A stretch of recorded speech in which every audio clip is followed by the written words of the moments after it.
Disarmament, Part 2. Knowing that there is no possibility of an inspection system to detect nuclear testing, knowing that the Soviets make a policy of not keeping promises, knowing that nuclear testing is necessary for research to develop a defense against enemy missiles, Eisenhower and Kennedy outlawed American nuclear testing for more than 4 years, giving the Soviets an unchallenged monopoly. American officialdom now says we cannot develop a defense against enemy missiles, although the Soviets may already have such a defense. And Kennedy drives ahead with plans to strip the United States of military defense. A defense against enemy missiles is the most desperately needed security weapon of this century, but there is proof that Kennedy does not want us to have such defense. That is a summary of my report on Disarmament, Part 2. The full message from my sponsor. If the United States had an effective defense against enemy missiles, communists could not blackmail us with threats of nuclear destruction. We could maintain a small, professional military establishment, as was once American tradition, and thus defend our nation without converting it into a police state through taxation and controls and compulsory peacetime conscription. But an effective anti-missile missile, the most desperately needed weapon in this century, is the weapon we do not have. Officialdom says that American prospects of developing such a weapon are virtually non-existent, but admits that the Soviets may be on the point of developing one if they do not already have it. American officialdom does not want the United States to have an effective defense against missiles. Evidence of this can be found in the State Department's disarmament plan, which stresses the outlawing of anti-missile weapons and the outlawing of research and testing intended to produce such weapons. Senator Strom Thurmond says the Defense Department has already made a decision to postpone the production of an anti-missile system until 1970, and the senator doubts that, under present policy, we will ever be permitted to develop such a system to protect our nation. Dr. Stephen Pussany of the Hoover Institute, who prepared a massive treatise on American disarmament schemes, says, quote, Mr. William C. Foster discloses the true attitude of the administration to anti-missile defense. They just don't want it. Foster, a member of the Council on Foreign Relations, is head of the Disarmament Agency.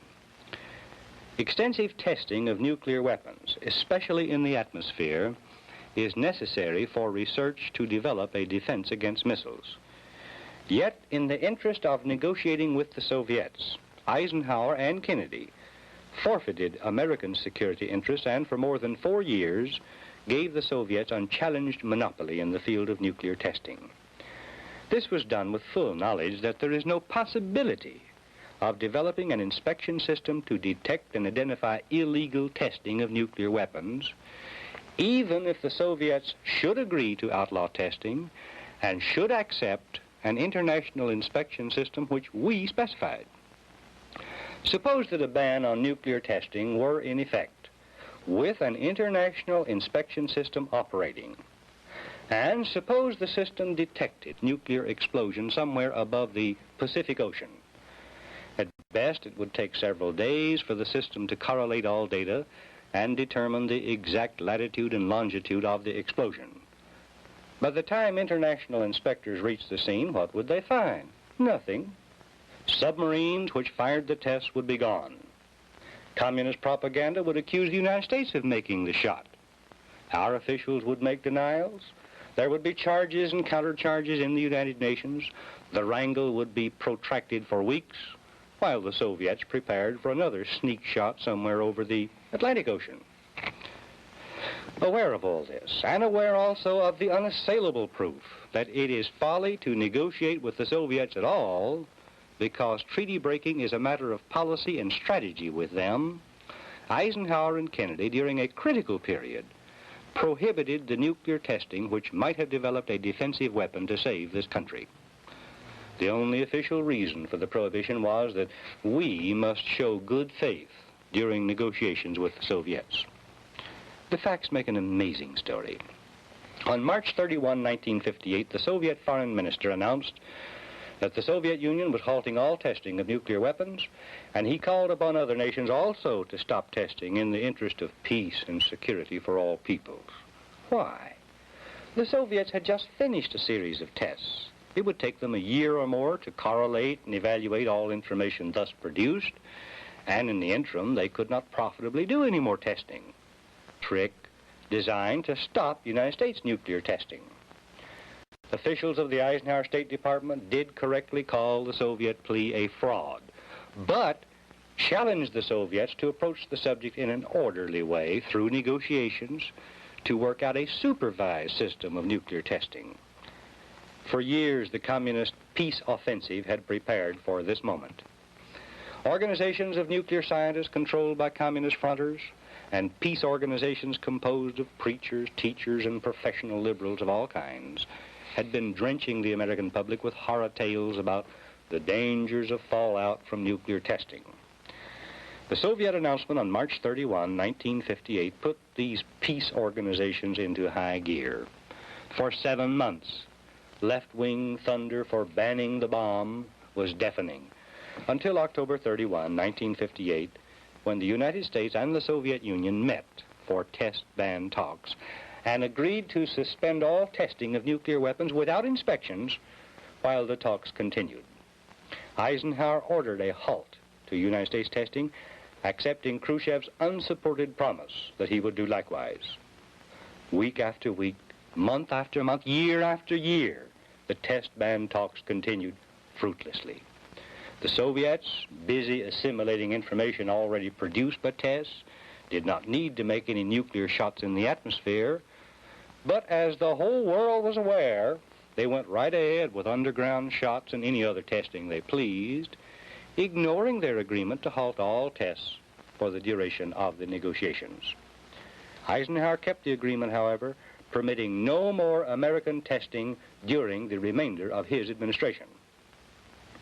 Dreary communiques from Geneva about another non-productive session of the test ban talks often seemed timed with sardonic humor to coincide with other events which underscored the absurdity of the talks. For example, in September 1959, reports from Geneva revealed that the test ban meetings between representatives of the West and East were deadlocked. Khrushchev was in the United States as an honored guest of Eisenhower at the time, and so Khrushchev spoke to the UN, saying the Soviets did not want just a little disarmament, they wanted total worldwide disarmament. And on that basis, disarmament discussions have been conducted ever since. In June 1960, the Soviets walked out of the test ban talks and stayed away for months. In September 1960, President Eisenhower spoke to the United Nations, pleading with the Soviets to come back for more talks. That set the stage nicely for the Soviets again. The day after Eisenhower made the plea, the Soviets again presented to the UN their plan for total worldwide disarmament. Throughout 1959 and 1960, there were grim warnings that the United States was gambling the very survival of our nation by refraining from nuclear testing while the Soviets were going right ahead with all the research and testing they pleased. But when Kennedy became president in 1961, he continued the ban on American nuclear testing, and he made many most significant appointments to key positions in his administration. Paul Nitze, Walt Rostow, E.A. Gullion, Jerome Wiesner, Charles Boland, to mention only 5. All 5 are, of course, members of the Council on Foreign Relations. Paul Nitze, whom Kennedy made Assistant Secretary of Defense, was on record for wanting to turn the American Strategic Air Command over to NATO for eventual surrender to the United Nations. The Kennedy administration answered complaints about this by simply denying it. Walt Rostow and Charles Boland produced Kennedy's first defense message to Congress, deliberately writing communist phraseology into it, de-emphasizing weapons which might give the United States capability of fighting an offensive war, de-emphasizing nuclear defense for the United States, but recommending a buildup of conventional forces which would enable the United States to participate in limited wars that could not possibly be any threat to the Soviet Union. This Kennedy defense program of 1961 was openly designed to please the Soviets and was presented to the Soviets at the same time Kennedy presented it to Congress. Jerome Wiesner, whom Kennedy made an absolute czar of all scientific planning and development within the administration, and set him up to operate behind a wall of White House secrecy that keeps even Congress from knowing what is going on, was on record as blaming the United States as much as the Soviet Union for the failure of disarmament talks with the Soviets. Early in the Kennedy administration, E.A. Gullion, whom Kennedy made an official in the Disarmament administration, held a briefing session in Washington, attended by leaders of influential left-wing tax-exempt organizations such as United World Federalists, Americans for Democratic Action, American Association for the United Nations, Walter Reuther's UAW-CIO, and so on. Gullion told these people to propagandize for a permanent disarmament agency that would be free of congressional control, free of the restraints imposed on government by our 18th century Constitution. And Congress complied.